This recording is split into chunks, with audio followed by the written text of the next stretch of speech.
Welcome to the Deep Dive. Today, we're diving into marriage and relationships, but we're looking at it through the eyes of a divorce lawyer. Oh, interesting. Yeah, we'll be exploring a conversation with James. He's a divorce lawyer with 25 years of experience. Wow. Yeah, he's seen it all, and he doesn't sugarcoat anything. Right away, James hits us with this statistic. There's about a 56% chance of divorce. Oh, wow. And that doesn't even count couples who stay together but are unhappy. Yeah, that's a lot. It is.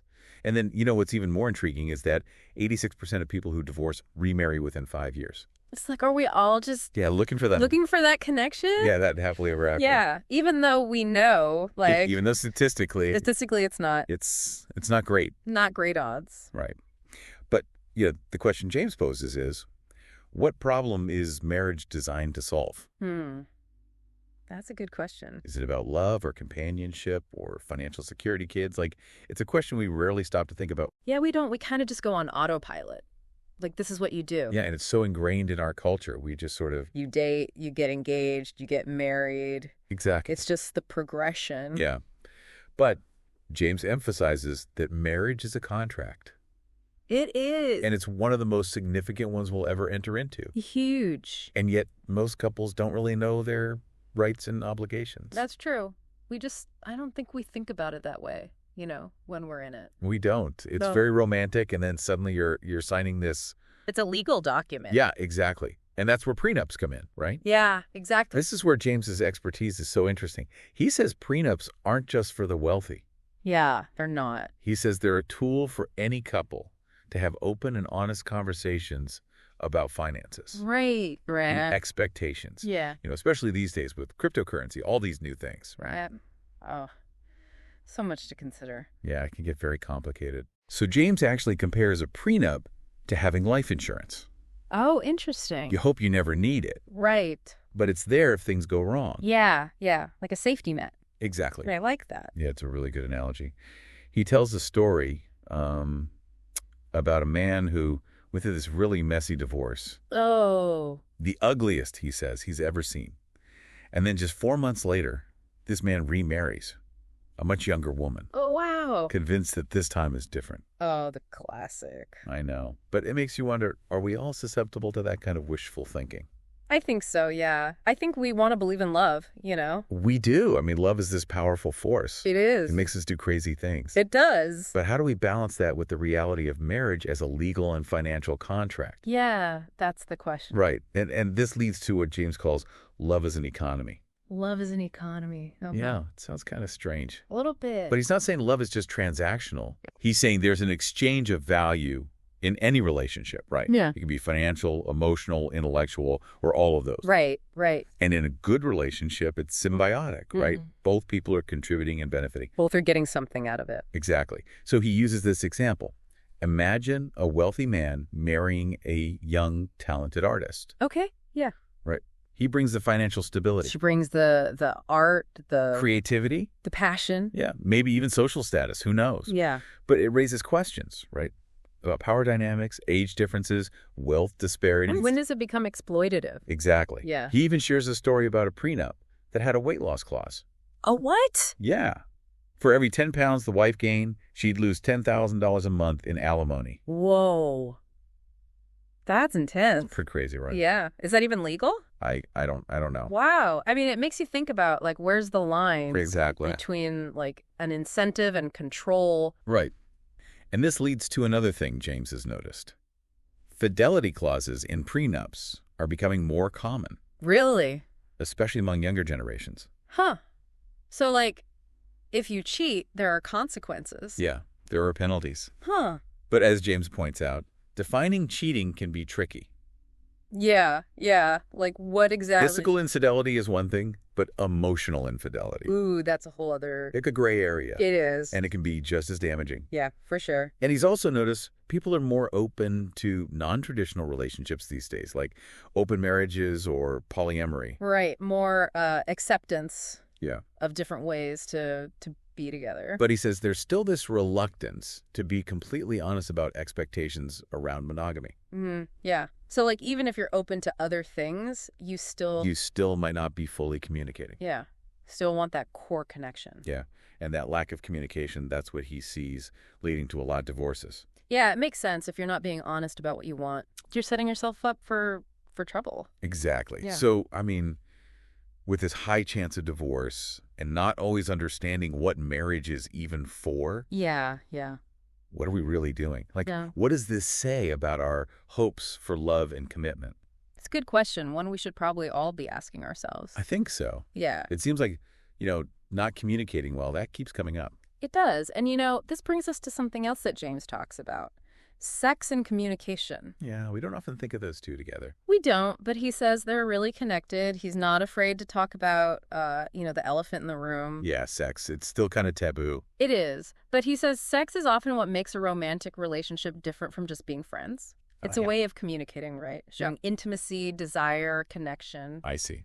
And he's seen that when the frequency of sex changes in a marriage, Uh-huh. that's often when other problems start to show up. So it's like a symptom of something else going on? Exactly. Not always the cause. Right. And that's where communication, like real communication, becomes so important. Right. Because he says divorces, they don't always happen just because of cheating. Yeah. It's often just that couples stop talking.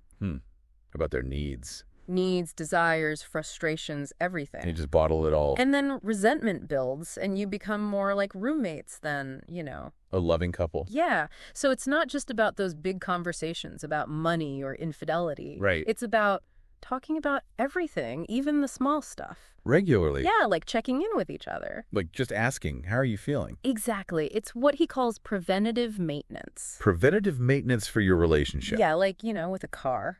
I see. So you don't wait until it breaks down. Exactly. You're taking care of it all the time You address things early. before they become huge problems. That makes sense. And it creates a space where both people feel safe Yeah. to really talk about anything. Without being judged. Yeah. And this goes back to what we were saying before about knowing what you want. Right. And being able to say it. Because, a lot of relationship problems happen when we're not clear on our own needs. Or we're afraid to say them out loud. Exactly. And James, he has this interesting technique for this. He calls it hit send now. It said now. Okay, what is that? So you write down your feelings, like in an email or a text, maybe even a letter. Okay. But the key is you hit send. Without overthinking it. Yeah, just like get it all out there. Just be totally honest. Vulnerable. Let your partner see, The real you. the real you, even the messy parts. Wow. That sounds scary. It can be, but you have to have that trust, Right, that safe space. Yeah. And, pick the right time. Don't do it when you're in the middle of a fight. Good point. But it's about creating that open communication where both of you can, Speak freely. yeah. And listen, too. Communication is a two-way street. That's true. We've talked a lot about communicating, being honest. But what about all the outside pressure? Like from the media? Oh, yeah. Social media, movies, everything. It's all so perfect. It's not real. We compare our relationships to this. To this fantasy. Yeah. And we end up feeling bad. And James, he says this thing. He says, the people who flaunt their happiness the most are often the least happy. Wow. That's pretty deep. It is, because on social media, it's all curated, right? You only see the good stuff. You don't see the fights, the compromises, the hard parts. Exactly. And all that comparison, it creates unrealistic expectations. We're chasing something that doesn't exist. And this is where James talks about the idea of impermanence. Okay. Like he says to think of relationships as chapters in a book. I like that. Some are long, some are short. But they all make up your story. Exactly. So maybe there's not just one soulmate. Maybe there are many. Right. People who come into your life at different times. He teach you different things. Even the relationships that end badly, you still learn from them. You grow. So it's not about Yeah. finding the one. It's about embracing the journey. The ups and downs. Yeah. And even letting go sometimes. Even if it hurts. Because sometimes that's the best thing for both people. That's true. And this reminds me of a story James tells. Oh. It's not about a couple. It's about a dog. Okay. So he was representing this client in a divorce. Uh-huh. And the biggest fight was over who got the dog. Oh, wow. Yeah. It happens a lot, Yeah, pets are family. Exactly. But in this case, James got his client the dog back. He did. Yeah. And it was a small victory in the middle of all this sadness. Oh. But it meant so much to his client. That's really sweet. It shows that love, it comes in all forms. Yeah. And that even in the midst of heartbreak, there can still be these moments of joy. Little glimmers of hope. Yeah, it really shows you, how much these things matter. They do. And it makes you think about, everything we've been talking about with James. Right? Like, he's seen so much. So much heartbreak. You'd think he'd be cynical about love. Yeah, but he isn't. He's not. He actually seems, I don't know, more appreciative of it. Yeah, I get that. Like when you see how easily things can fall apart, Right. you realize how precious it is when it works. Maybe how much work it takes. Yeah, to keep it going. To really be present, and communicate. And to choose it every day. Yeah.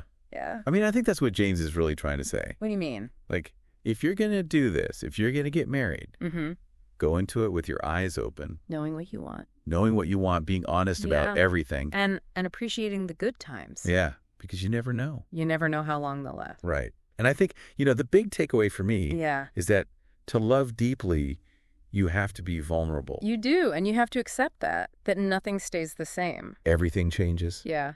People change, relationships change. And that's okay. It's okay. It's part of life. So maybe it's not about finding the one who'll make everything perfect. It's about choosing to love. Yeah. Even when it's hard. Even when it's messy. Even when you're frustrated. It's about showing up, being there for your partner. Even when you don't feel like it. And being willing to let go. If that's what's needed. Sometimes that's the kindest thing you can do. For yourself and for them. It's like a different way of thinking about love. It is. More realistic, maybe. But still hopeful. Yeah, I think so. Because it's acknowledging, that love isn't always easy. And it doesn't solve all your problems. But it's still worth it. It is. So, as we wrap up here, yeah, I think James leaves us with a really good question. What's that? He asks, what small act of love can you do today? Today. To show the people you care about how much they mean to you. Knowing that time is precious. Yeah, maybe it's telling your partner you appreciate them. Or calling a friend. Sending a card. Giving your pet a hug. Anything, really. Just, something small. But meaningful. Yeah. Just to remind yourself and them. That love matters. That love matters. So we hope you enjoyed this deep dive. We hope it gave you some things to think about. And maybe even inspired you to be a little more loving today. As always, we'd love to hear from you. Share your thoughts, your questions. Your stories. Yeah, anything that came up for you. On social media or with a friend or, with whoever. Yeah, keep the conversation going. Until next time, keep diving deep.